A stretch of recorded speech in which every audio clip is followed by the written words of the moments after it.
Friends, आज आपल्याला शाबूची तिखटवाली खीर बनवून दाखवायची आहे।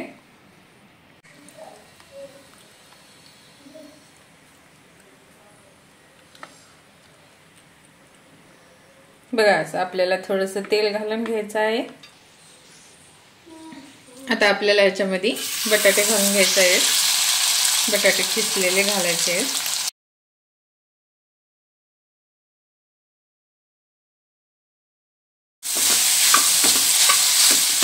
आपल्याला ह्याच्यामध्ये टमाटे पण घालायचे आहेत।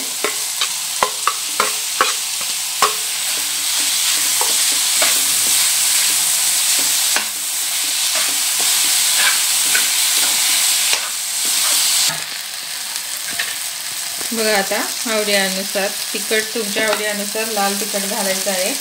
तुम्ही हिरवी मिरची पण घालू शकता। ही उपासाची लाल मिरची आहे। आता आपल्याला पाणी घालून घ्यायचं आहे।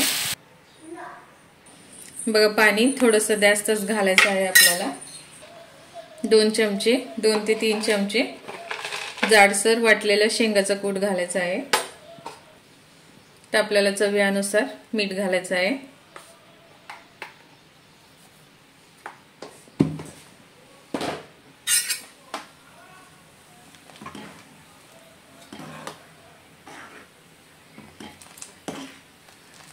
बघा, आता आपल्याला ह्याच्यामध्ये शाबू घालून घेऊ।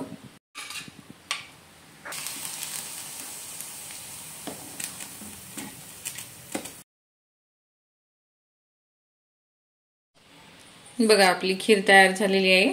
चला आता आपण गोड खाऊन खाऊन आपल्याला कंटाळा आल्यावर आपण तिखट खीर करून खाऊ शकता। बघा, किती मस्त झालेलं आहे आपलं उपासाला। रेसिपी आवडल्यास माझी रेसिपी तुम्हाला कशी वाटते कमेंट करून सांगा। तुम्हाला जी करायचं आहे ती तुम्ही सांगू शकता, मी करून दाखवते माझ्या पद्धतीने।